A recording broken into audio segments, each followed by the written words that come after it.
Raw Truth, Stories of Female Infidelity may contain explicit and questionable content. The views and opinions expressed in this podcast are those of the individual podcaster Rebecca Adams and are not based on the advice of a licensed therapist, psychologist, or psychiatrist. Listener discretion is strongly advised. What does ponder actually mean?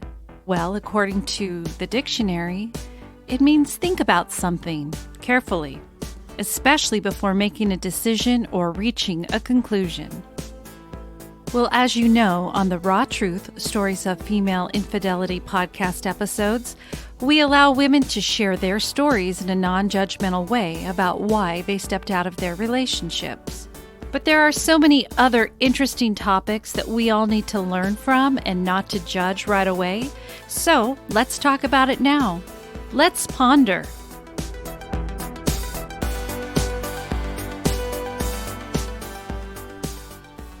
Welcome back, everybody, to another episode of Let's Ponder on Raw Truth Stories of Female Infidelity.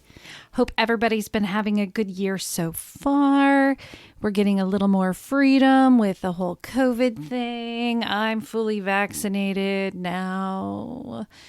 Let's see here. It must have been the 11th of February. I had my second vaccination, so that's nice. More and more people are getting them.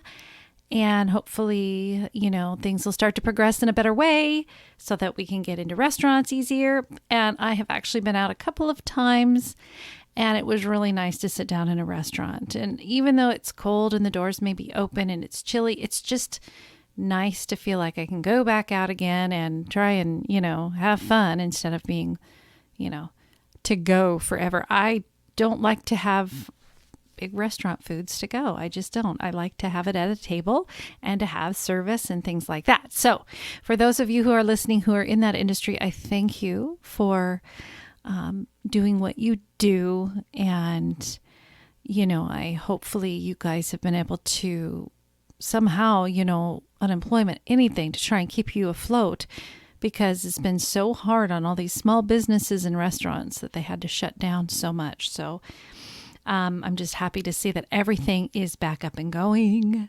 Yay.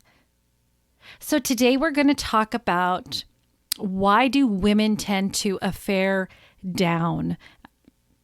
I was trying to think of a better title, but this suggestion actually came from a listener in Ireland, and he was curious as to why a lot of these stories were coming through where women are in a relationship or a marriage with a decent guy, and the men that they choose or get involved with seem to be in a different category as their own partner.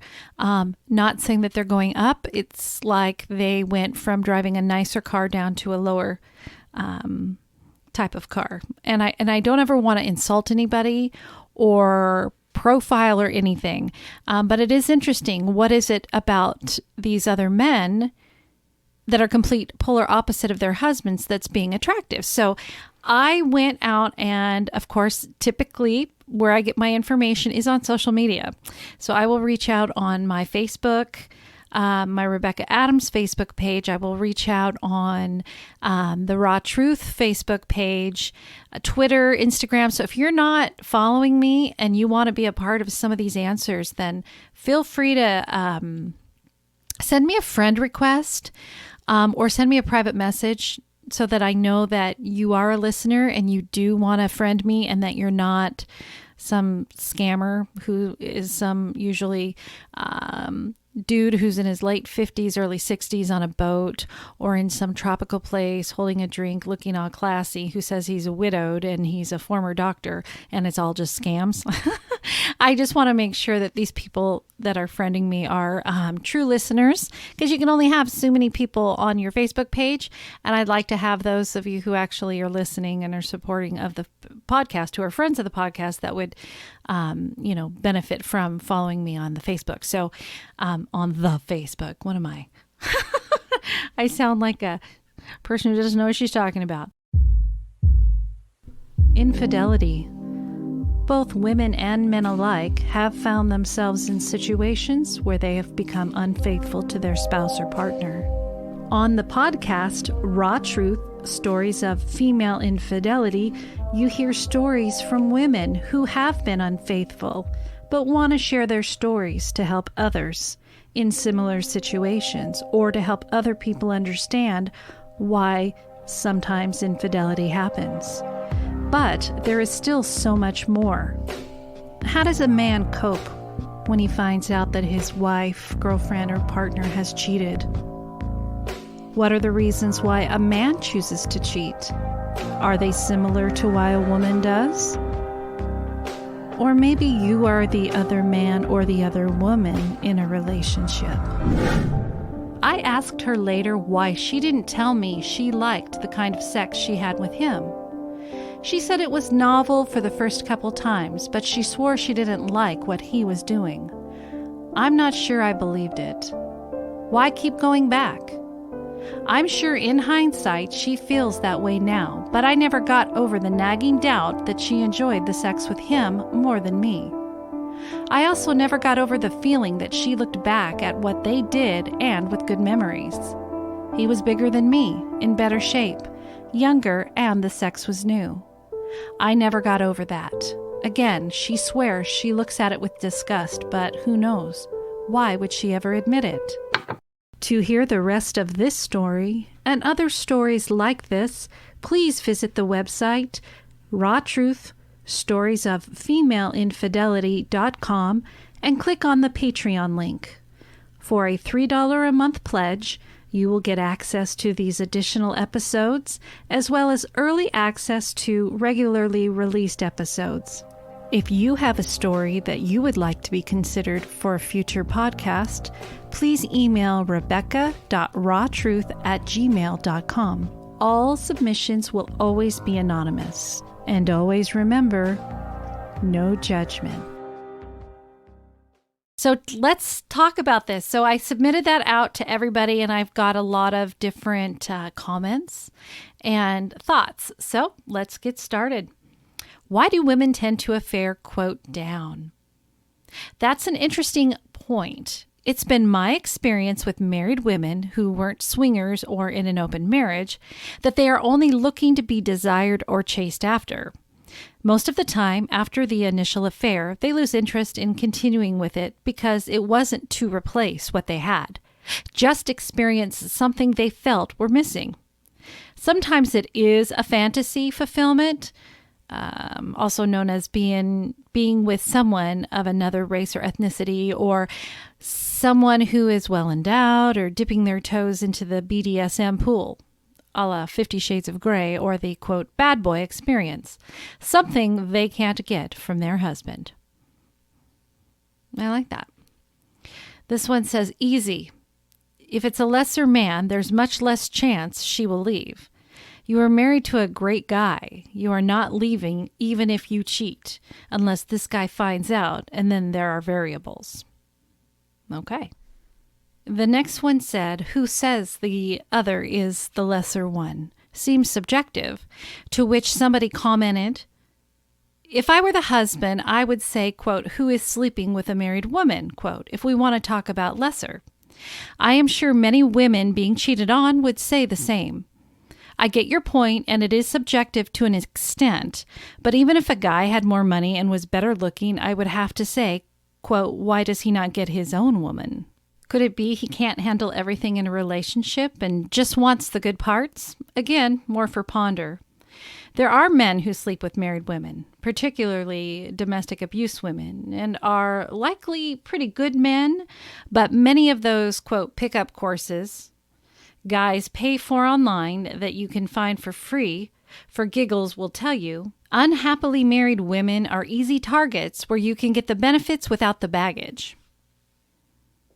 That's good. Okay, next one says, let me see if I got this right. The men whose wives cheated say that they cheated with a less attractive, intelligent, and successful man, and that's their opinion. Every man would say that about a man he's jealous of. Okay, so the way it read it was kind of hard, but what they're saying is The women probably aren't saying this. It's the men who were hurt that are saying this man was much lesser of a man than I was. So that's interesting. Makes sense. Okay. Sometimes it's that the lesser man just accepts you for you. No expectations, no roles, no responsibilities, no housewifey stuff. Just you as a woman who is accepted for the simple things in life. Great. Thank you so much for that. Okay, next one. Women tend to lose themselves in relationships. When men first meet you, they love that you're free and fun and happy and full of life. But it's those same things they end up hating. So you change to be more responsible, more dependable, more housewifey, and then you change to someone you can't even recognize in the mirror. You wonder where your old self went and how you lost your spark. And when Mr. Bad Boy comes along, he brings out the fun, free side of yours that is simple, easy, with no pressure, and you fall in love with yourself again. I find that more responsibilities you have in life, the more it weighs you down. Yes, I see your point very clearly in that. Good point. So the next person commented on that last post, and they said, or he says the right things to make her think she is. At least one of the stories, this is hard to really read here. Or he says the right things to make her think she is, as at least one story on the podcast has. I mean, think of it. It's easier. Again, sorry, I was trying to kind of decipher this. The married mom with 3 kids and a husband has all the issues that come with a relationship. The affair partner does not, and unlike dating a single mom, odds are he gets the milk, sex, without buying the cow as part of the package deal. Nice, I get that. Next one.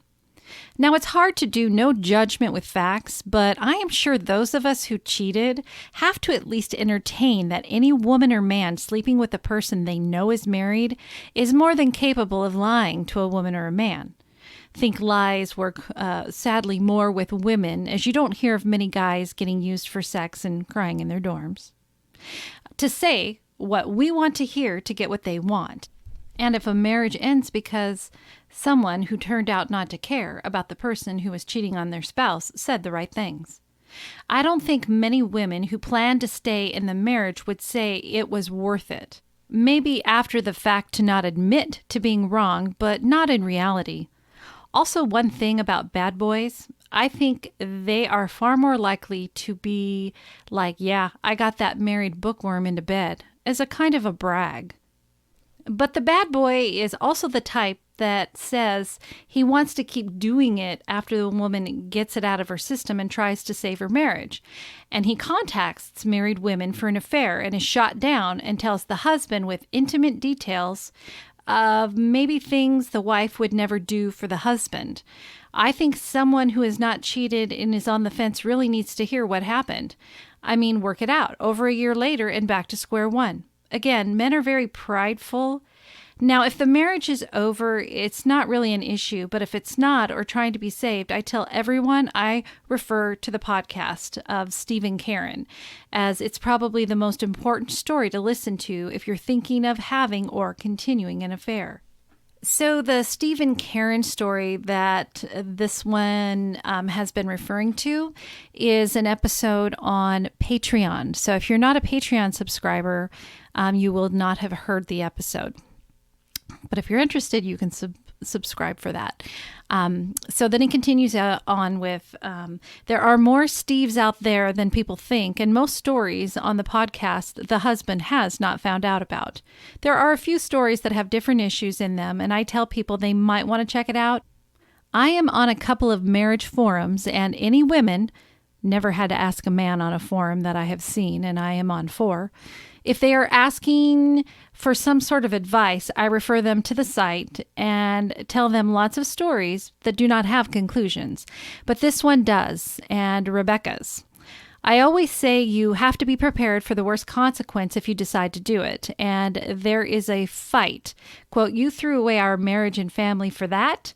Again, only applies if the marriage is wanting to be saved and if someone is cheating as opposed to divorce. Thank you for sending that in. I know exactly who wrote that. Okay, the next one says, for some, it may be a case of the, quote, Florence Nightingale effect, where the woman feels the need to care for the, quote, struggling affair partner. Edit. And enjoys the fact that the affair partner needs them. Just an opinion. Next one says, this is a great question that I wish I had an answer to. Some may also tend to have the affair with someone who is not a risk. Let's say someone who is also married, someone close to their husband. This makes it less likely that either her or the affair partner will let their guard down and be exposed. Like it. Okay. So I chimed in on this as well, and I stated for this that my own thoughts are that women tend to like the bad boys. And of course, I'm talking from personal experience.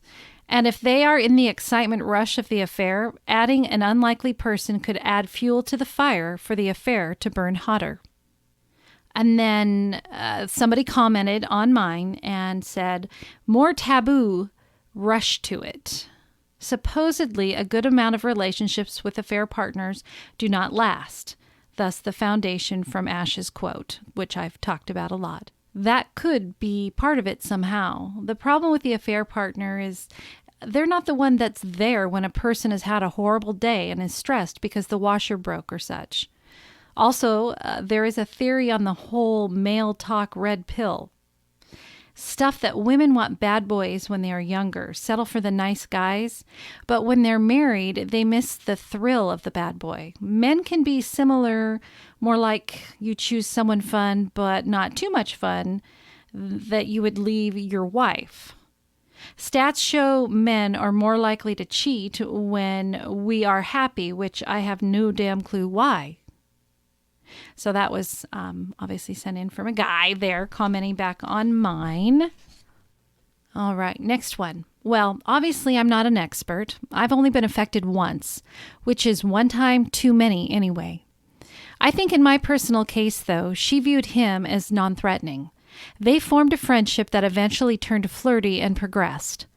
The reason that I think they had the affair? I think it is usually through familiarity with the person, not feeling threatened or realizing that you're going down that dark path until it's almost too late. The attachment has been made. I know that her partner has been down this road many times. I think that sometimes they have a certain way of grooming a woman.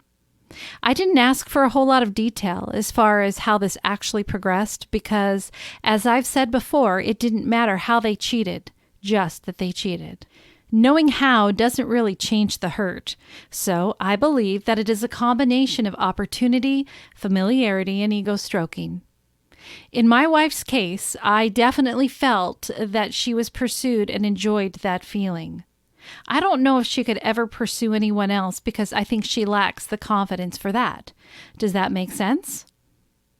Okay, next one. Because at that point, it's not what he might bring financially to the table or most any other measurement of success. It's more about what he can offer her as far as attention, listening to her and making her feel desired, wanted, or special. Okay, I like that. Okay, next one. I guess we should define lesser in this situation that we are talking about, though my husband would disagree. I don't think my affair partner is lesser. I think we found each other at the wrong time, and instead of accepting we would only be friends, we ventured into what if, which is totally wrong, and I wish it never happened. However, in my situation, I found my husband in high school. I've been with him since I was 16, and though I madly love my husband and I think he is perfect for me, I've only been with him. And I would think that if we looked, many young relationships that end in divorce or go through affairs are because they started when they were young. People change. I don't know, just my thoughts. I know my husband and my affair partner are definitely different. Actually, my husband thinks my affair partner is very similar to my father, which I thought was weird when he said because my husband is the total opposite of my dad. So somebody commented to that, and they said, I would agree with that. I didn't experience it, but same place, you might wonder what else is out there. I'm sure monotony would sit in the relationship also, as it has a way of doing. My brother-in-law and sister-in-law, I think, We're each other's first and are still together 20 plus years later, and I admire that because it seemed like it would be very tempting to stray. And I can understand that. I can relate to that. And that kind of happened with me, not using it as an excuse, but I hadn't been with very many, and if, these other men were giving me attention and making me feel special, and I wanted to experience other things, and I went out and did it. Okay, next one. I've read and listened to so many stories of infidelity over the last number of years, and yes, they all do have their own unique characteristics, such as the personalities of the betrayed, wayward, and quality of the marriage itself. But there are very strong common threads that group affair types. One of the main common features is when the couple married too young. It's no excuse, but it is unfortunately very common. From a Patreon subscriber. I heard you question that you were going to address in a Ponder episode about wives who, for the lack of a better word, affair down. This was pretty much my story. Not that a tradesman isn't a noble profession, it is, but in terms of where we were in a social strata versus him, it was affairing down. He, of course, as you read in the story, was far from noble. This is what I got from her and how she ended up with him as an affair partner. I still don't believe she was actively looking for an affair. She had a huge hole in her with my daughter's leaving, and this was her trying to fill it. She sees now how a job, some really good volunteering or something like that, would have been a healthier way out of it. But why him? First, he was the aggressor. She wouldn't have gotten hit on from any of our friends. They knew us as a happy couple, and I doubt anyone in our social circle would have put themselves out for what would have been a total shutdown. Then the fallout from that would have been a giant mess. He had none of those restrictions. He also groomed her by appealing to her lost state. He wasn't part of our lives. I think she could have done the same thing with her personal trainer, but he wasn't a scumbag like him. Still, on the day when I asked if she was fucking him too, she dropped him. Probably not good, as she has struggled with her weight since. According to the fact he wasn't a friend or ever would be, let her compartmentalize what she was doing. This doesn't entirely ring true, as she also set up that meeting for me to partner on his business, but later she said she felt pressured into it as she was scared if she didn't, he would blow up her life. The thing is, he never was a planned replacement for me, which for her somehow made it better. It wasn't some rich guy who she could go off with. He lived in a tiny house with little kids. Hardly something she would give her life up for. She also said it protected her from ever developing feelings for him. Somehow she thought that would be a big positive for me. She couldn't have been more wrong. I blew up when she tried to tell me she chose me and he meant nothing. I remember screaming at her that she destroyed our life for something that meant nothing. I do think that is why there was no, quote, fog or anything. She really didn't have feelings for him. In fact, at the end of the day, I think that he humiliated her so much she actually hated him in a way. She definitely hates him now as she got divorced and lost her family over it. It has also freed her to do things with him that she didn't with me. I think with him, since there wasn't feelings or a long-term plan, she could do sexual acts that she might have felt I would have judged her on. It's not true, but that's what she felt. He treated her like a whore, which in some way she wanted, as she felt guilt cheating and thought she was a whore. My guess is this wouldn't have been the case with someone of an equal stature. In the end, she thought I would forgive her because she clearly wasn't going to leave me for him. As we spoke, it was the biggest mistake of her life. She destroyed everything for a guy who meant nothing. And as you heard referenced earlier in this episode, Steve and Karen, that was Steve. That was what he had to say regarding the situation that happened with him. And if you are interested in his story, I suggest you can subscribe to my Patreon and you'll be able to hear that full story plus a ton of other ones. So I know that that's referenced a lot throughout the episode, and I know exactly who it is because he is a big time supporter of the podcast, and I appreciate it. So I think this was a very fun episode. It's really good to hear people's thoughts and opinions about it, and I love it when we can come up with things like this. It's just different people, men and women, people who have been cheated on, people who have cheated, what their thoughts and feelings are. And again, if you want to get involved in some of these questions that I do ask, because there is a new one out, and I'll get to that in just a second. But yes, Rebecca Adams, find me on Facebook. Raw Truth Stories of Female Infidelity. Find me on Facebook. And if you want to friend me on my page with Rebecca, then certainly, like I said, send me a message ahead of time. In fact, the guy who put in talking about the Stephen Karen and all of that, he's the one that actually proposed this one. So upcoming, what are your thoughts on this? Have you, or what are your thoughts on revenge cheating? Were you cheated on and wanted to seek revenge by cheating back? Did you think about it? Had you done it? Send me your information. I'm interested. You can email me, rebecca.rawtruth@gmail.com with your thoughts and opinions, and we will run that episode, of course, in the future once we get feedback and thoughts and ideas. So again, that is on revenge cheating. What are your thoughts and opinions or experiences with it? Thank you so much for joining us for another episode of Let's Ponder. I appreciate all your support. Like I was saying earlier, if you're interested in extra stories, then I'm suggesting for you to consider subscribing to my Patreon. It's $3 a month plus tax. And you can subscribe by visiting my website, Raw Truth Stories of Female Infidelity.com. Go to the menu. You can click on Patreon. You can also click on story guides if you're interested in submitting a story of your own.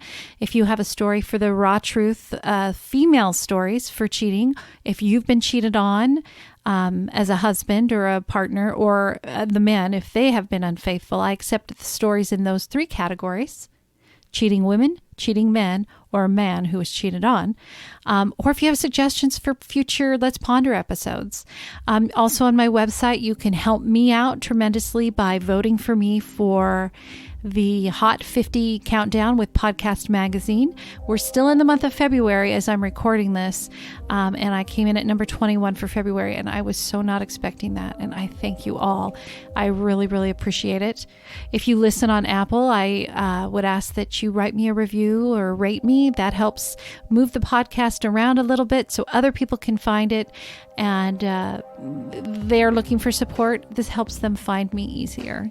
So thank you so much. Also, if you want a coffee mug, something like that, the merch store, again, all of this is on my website, Raw Truth Stories of Female Infidelity.com.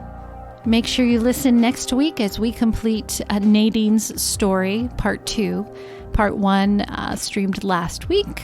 Ponder this week, completing Nadine's story next week, due to come out on March 14th. But until then, take care. Be kind to one another.